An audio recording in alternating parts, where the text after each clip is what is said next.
मजबूत जन भागीदारी से, बेहतर तकनीक और क्षमता के निर्माण से, जागरूकता और तैयारी से भारत को आपदा प्रबंधन में आत्मनिर्भर बनाती राष्ट्रीय आपदा प्रबंधन प्राधिकरण। आपदा चाहे मानव निर्मित हो या प्राकृतिक, भारत ने सालों साल जान माल का व्यापक नुकसान देखा है।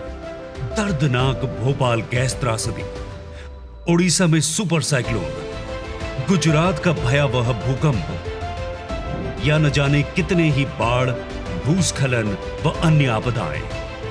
इन्हीं आपदाओं के संदर्भ में 1999 में गठित उच्चाधिकार समिति की सिफारिशों के अनुरूप देश में आपदा प्रबंधन की दिशा में अनेक कदम उठाए गए। 2003 में Gujarat state disaster management act बनाया गया। आपदा से निपटने के लिए गुजरात इस तरह का कानून बनाने वाला देश का पहला राज्य बना। बाद में केंद्र सरकार ने गुजरात के कानून से सबक लेते हुए 2005 में पूरे देश के लिए ऐसा ही डिजास्टर मैनेजमेंट एक्ट बनाया। 2005 में आपदा प्रबंधन अधिनियम के तहत राष्ट्रीय आपदा प्रबंधन प्राधिकरण NDMA की स्थापना से देश में आपदा प्रबंधन की एक नई संरचना का विकास हुआ। नेशनल डिजास्टर मैनेजमेंट अथॉरिटी, उसके गठन का रास्ता साफ हुआ। इसी कानून ने कोरोना के खिलाफ लड़ाई में भी देश की बहुत मदद की। साथियों, डिजास्टर मैनेजमेंट को प्रभावी बनाने के लिए 2014 के बाद से हमारे सरकार ने राष्ट्रीय स्तर पर चौतरफा काम किया है। हमने रिलीफ, रेस्क्यू, रिहेबिलिटेशन, उस पर जोर देने के साथ साथ ही रिफॉर्म पर भी बल दिया है। राष्ट्रीय आपदा प्रबंधन प्राधिकरण ने विविध आपदाओं पर 33 दिशा निर्देश जारी किए हैं और साथ ही विभिन्न आपदाओं पर मॉक ड्रिल द्वारा समुदाय एवं लोगों को समय समय पर प्रशिक्षित किया है। माननीय प्रधानमंत्री श्री नरेंद्र मोदी के यशस्वी नेतृत्व व दूरदर्शिता में राष्ट्रीय आपदा प्रबंधन प्राधिकरण ने सर्वप्रथम 2015 में हुए अंतरराष्ट्रीय मसौदे आपदा जोखिम न्यूनीकरण हेतु सेंडाई फ्रेमवर्क के पश्चात 2016 में एक राष्ट्रीय आपदा प्रबंधन योजना बनाई। साथ ही आपदा जोखिम न्यूनीकरण पर एशियाई मंत्री स्तरीय सम्मेलन के दौरान प्रतिपादित 10 सूत्रीय एजेंडा के क्रियान्वयन द्वारा एक समावेशी आपदा प्रबंधन की दिशा में NDMA सभी भागीदारों के साथ निरंतर अग्रसर है।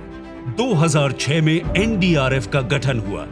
इस बल ने प्राकृतिक या मानव निर्मित दोनों ही तरह की आपदाओं से निपटने में महत्वपूर्ण भूमिका निभाई है। ये दुनिया का भी सबसे बड़ा एकमात्र पूर्णतया आत्मनिर्भर आपदा मोचन बल है। जन भागीदारी से ही आपदा प्रबंधन सफल हो सकता है। आपदा मित्र कार्यक्रम के रूप में NDMA ने महिलाओं की सक्रिय भागीदारी के साथ आपदा प्रबंधन के क्षेत्र में एक जन आंदोलन की तैयारी की है। जनता के अंदर जिन लोगों में आपदा के खिलाफ लड़ने का जज्बा है, दूसरों के लिए काम करने का जज्बा है, अपनी जात को, अपनी जान को जोखिम में डालकर समाज के लोगों को बचाने का जज्बा है, उनको एकत्रित करना, उनका स्किल अपग्रेडेशन करना, उनको सारे प्रोटोकॉल से अवगत कराना और जब आपदा आए तो किसी की भी सूचना बगैर वो रिस्पॉन्ड करे, इस प्रकार की व्यवस्था ये आपदा मित्र की सहयोग से हो सकती है। NDMA आपदा पूर्व चेतावनी और रिस्पांस के क्षेत्र में सूचना एवं संचार तंत्र के महत्व को समझते हुए NDMA द्वारा CAP, ERSS पर योजनाओं के माध्यम से आपदा प्रबंधन को देश के कोने कोने तक पहुंचाने का प्रयास किया गया है। NDMA आधुनिकतम तकनीकों के द्वारा उच्चतम स्तर प्राप्त करने की दिशा में निरंतर अग्रसर है। NDMA अपने भरसक प्रयासों से भारत को आपदा प्रबंधन में मजबूत बनाने के लिए सूक्ष्म स्तर पर नीतियों का गठन कर रही है। आपदाओं के प्रशमन और जोखिम न्यूनीकरण द्वारा ही हम भविष्य में आपदाओं के प्रभाव को न्यूनतम स्तर पर ला सकते हैं, जिसके लिए NDMA ने NCRMP से प्रारंभ कर भूकंप और भूस्खलन पर भी राष्ट्रीय कार्यक्रमों का क्रियान्वयन प्रारंभ किया है। आज एनडीएमए ने न केवल देश में आपदा प्रबंधन को एक नए मुकाम पर ले जाने में सफलता प्राप्त की है, अपितु वैश्विक स्तर पर भी अनेक अंतर्राष्ट्रीय मंचों पर अपनी मजबूत उपस्थिति दर्ज की है। राष्ट्रीय आपदा प्रबंधन प्राधिकरण पूरे आत्मविश्वास से 2047 के विकसित भारत के स्वप्न में आपदा प्रबंधन को एक मजबूत आधार बनाने के लिए प्रयासरत होने के लिए कृत संकल्प है।